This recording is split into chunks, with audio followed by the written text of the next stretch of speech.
এইরকম আলুর চিপস ছোট থেকে বড় সবাইরই খেতে ভালো লাগে, সেটা খেলা দেখতে দেখতেই হোক বা সিনেমা দেখতে দেখতেই হোক। স্ন্যাক্স হিসাবে কিন্তু আমরা এটাই প্রেফার করি, আর দোকান থেকে কিনে আনলে যা দেয় তাতে কিন্তু মন ভরে না। তাই ওই একটা প্যাকেটের দামই আপনারা প্রায় 7 প্যাকেট চিপস বাড়িতেই বানিয়ে নিতে পারবেন, আর এর টেস্টও হবে কিন্তু একদম দোকানের মতোই, তার গ্যারেন্টি কিন্তু আমি নিলাম।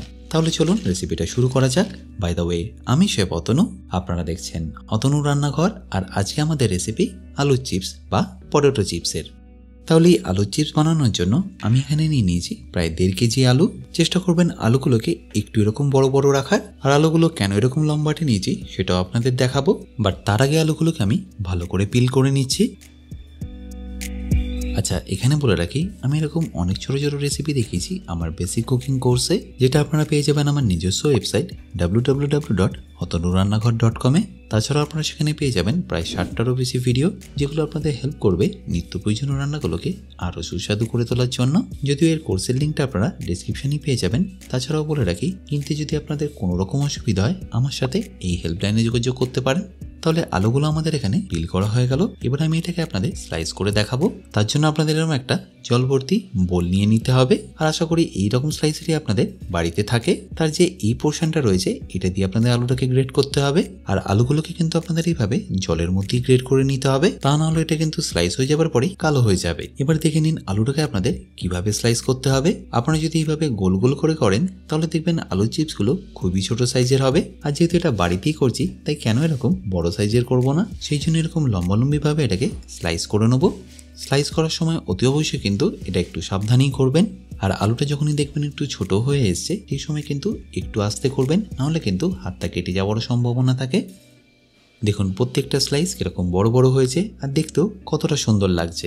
দোকান থেকে কিনে আনলে পুরো প্যাকেটের মধ্যে হয়তো এরকম একটা দুটো পিস পাওয়া যায়, বাট বাড়িতে করলে দেখবেন প্রত্যেকটা পিসই এরকমই ভালো আসবে। এবার তাহলে আমি বাকিগুলো করে নিচ্ছি একইভাবে। আর এখানে বলে রাখি, আপনারা যদি অতনু রান্নাঘরে ইউটেন্সিলগুলো কিনে নিতে চান, লিঙ্ক আমি ডেসক্রিপশনে দিয়ে রেখেছি, অ্যামাজন থেকে সেটা আপনারা ইজিলি কিনে নিতে পারবেন। আর এপাশে দেখুন এতক্ষণে আমাদের সবকটি আলুর চিপস ভালো করে কাটা হয়ে গেল। এবার পারফেক্ট আলুর চিপস বানানোর জন্য প্রসেসগুলো কিন্তু আপনারা অবশ্যই খেয়াল করবেন। সবার প্রথম দেখুন এই যে জলটা ঘোলাটে হয়ে আছে সেটা কিন্তু একদমই থাকবে না। মিনিমাম 6 থেকে 7 বার এটাকে ভালো করে ধুয়ে নিতে হবে, যতক্ষণে জলটা ঠিক এরকম পরিষ্কার হয়ে যাচ্ছে। এবার দেখুন এই জলটা বের করার জন্য আমি এখানে একটা আলাদা পাত্র নিয়ে নিয়েছি, আর তাতে রেখে দিয়েছি এরকম একটা ছাঁকনি। এবার আলুগুলোকে জল থেকে বের করে নিয়ে এইভাবে ছাঁকনির উপরে রেখে দিন, যাতে এর মধ্যে যে এক্সট্রা জলটা আছে সেটা ঝরে যায়। চাইলে আপনারা এটাকে একটু ঝাঁকিয়েও নিতে পারেন, তাহলে দেখবেন জলটা একটু তাড়াতাড়ি ঝরে যাবে। আর একবার জলটা ভালো করে ঝরে গেলে টাওয়ালের উপরে এইভাবে একে একে সাজিয়ে দিন। যদি আপনারা এটা ফ্যানের নিচে রাখতে পারেন তাহলে কিন্তু আরো ভালো হবে, বাট ভুল করেও কিন্তু এটা আপনারা রোদের মধ্যে দেবেন না, বা এর মধ্যে কোনো রকম নুন অ্যাড করবেন না, তাহলে এটা ভাজার সময় শক্ত থাকলেও কিছুক্ষণের মধ্যেই দেখবেন নরম হয়ে যাবে।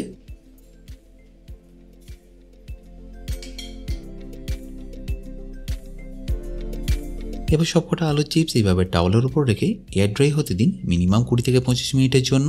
এবার আমি আপনাদের একটা মশলা বানিয়ে দেখাবো। তার জন্য একটা মিক্সিতে নিয়ে নিই 2 চা চামচ কাশ্মীরি চিলি পাউডার, সাথে হাফ চা চামচ রেগুলার নুন, 1 চা চামচ বিট নুন, এছাড়াও লাগবে মিষ্টির জন্য 1 চা চামচ পাউডার সুগার বা গুঁড়ো করা চিনি, এরপর 1 চা চামচ চাট মশলা, আর যেটা মোস্ট ইম্পর্টেন্ট সেটা হলো হাফ চা চামচ সাইট্রিক অ্যাসিড। দোকানের চিপসের যে টক ভাবটা থাকে সেটা কিন্তু এটা থেকেই আসে, আর এই সাইট্রিক অ্যাসিডটা আপনারা যে কোনো মুদিখানার দোকানে ইজিলি পেয়ে যাবেন। ব্যাস এবার এটাকে আপনারা ভালো করে একবার পাউডার করে নিন। আর এবার সে 20-25 মিনিট পরে এই আলুর চিপসগুলো এখন পারফেক্টলি ড্রাই হয়ে গেছে। বাট তাও একটা পেপার টাওয়াল নিয়ে এইভাবে একটু ট্যাপ করে দিচ্ছি, যাতে এর মধ্যে যে এক্সেস জলটা আছে সেটা এই পেপার টাওয়ালের মধ্যে শুষে নেয়। ব্যাস এবার এই আলুর চিপসগুলো আমাদের ফ্রাই করে নিতে হবে। আর তার জন্য আমি এখানে নিয়ে নিচ্ছি নিচের ফিওরের রিফাইন্ড রাইস ব্র্যান অয়েল, যেটা ভোজ্য তেলের ক্যাটাগরিতে একটা স্বাস্থ্যকর তেল হিসেবে বিবেচনা করা হয়। এই তেলটা চালের উপরে যে বাদামি আবরণটা থাকে সেটা দিয়ে উৎপাদিত হয়, আর এতে আছে গামা অরিজিনাল, যা কোলেস্টেরল কমাতে সাহায্য করে।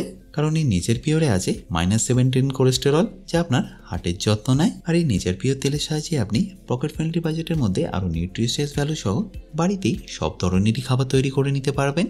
আর এটা অ্যাভেলেবেল রিলায়েন্স স্মার্ট বাজার, smart point, Jio mart, big basket এবং সাধারণ মুদিখানা দোকানেও আপনারা এটা ইজিলি পেয়ে যাবেন। তাছাড়াও এর পারচেস লিঙ্কটা আমি ডেসক্রিপশন বক্সে দিয়ে রাখছি।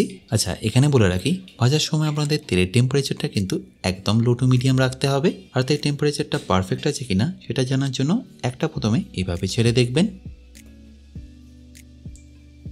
যদি দেখেন 2 থেকে 3 সেকেন্ড পরে এটা এরকম উপরে ভেসে উঠছে, তাহলে জানবেন এটা একদম পারফেক্ট টেম্পারেচারে আছে। ঠিক এই সময় আপনারা বাকি চিপসগুলো এখানে দিয়ে দিন। খুব বেশি ওভারক্রাউড করেও ভাজার দরকার নেই, একটু ব্যাচ ওয়াইজই ভেজে নেবেন। এবার একটা ঝাঁঝরি দিয়ে আপনাদের একটু হালকা হাতেই মিশিয়ে নিতে হবে, দেখবেন যেন এটা ভেঙে না যায়।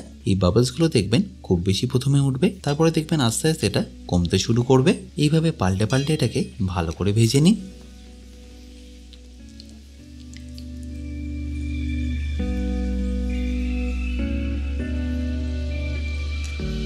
আচ্ছা, এবার দেখুন আস্তে আস্তে এর বাবলসগুলো কিন্তু কমতে শুরু করেছে। এই সময় কিন্তু আলুর চিপসগুলো যথেষ্ট ক্রিস্পি হয়ে গেছে, বাট ভুলটা কিন্তু এই জায়গাতেই হয়। এরকম একটু ক্রিস্পি হয়ে গেলে যদি আপনারা তুলে নেন, দেখবেন 10 থেকে 15 মিনিট পরে এটা একদমই নরম হয়ে যাবে। তাই বাবলসটা বা বুড়বুড়িগুলো আসা যতক্ষণ না বন্ধ হচ্ছে ততক্ষণ আপনাদের এটাকে ভেজে নিতে হবে। এবার দেখুন প্রায় 8 থেকে 9 মিনিট পরে এর মধ্যে থেকে বাবলসটা আসা একদম বন্ধ হয়ে গেছে, আর এর কালারটাও দেখুন এখন বেশ অনেকটাই চেঞ্জ হয়ে গেছে। ব্যাস, এবার এটাকে একটা ঝাঁঝরির মাধ্যমে এইভাবে তুলে নিয়ে তেলটাকে ভালো করে ঝরিয়ে নিন।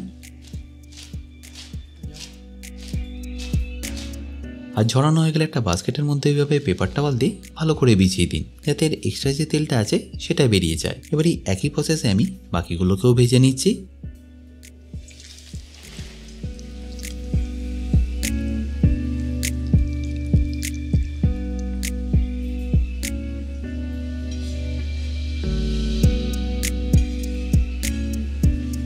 আচ্ছা, এখানে আপনাদের আরও একটা টিপস বলে রাখি, যাতে আপনারা বুঝতে পারবেন এটা একদম পারফেক্টলি ভাজা হয়েছে। তার জন্য যখন এটা ফাইনালি তুলবেন, দেখবেন এর মধ্যে কোনো রকম তেল লেগে থাকবে না, পুরো তেলটাই মনে হবে যেন এরকম ঝরে গেছে। আশা করি এবার আপনাদের আর কোনো রকম সমস্যা হবে না এটা ভাজতে। তাহলে আমাদের সবকটা আলুর চিপস এখানে ভালো করে ভাজা হয়ে গেল।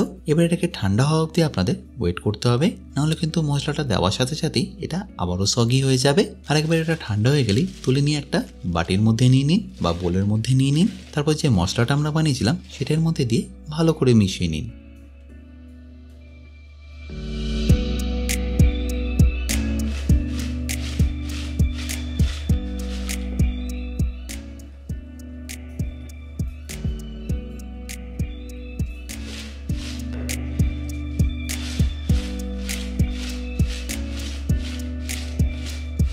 এবার দেখে নিন এটা কতটা ক্রিস্পি হয়েছে। এটা 2 থেকে 3 মাস এতটাই ক্রিস্পি থাকবে যদি এটা আপনারা এয়ারটাইট বক্সে রেখে দিতে পারেন। আশা করি এবার থেকে আপনাদের চিপস কেনার জন্য হয়তো আর দোকানে যেতে হবে না, বাড়িতেই বানিয়ে নিন এরকম সুস্বাদু চিপস।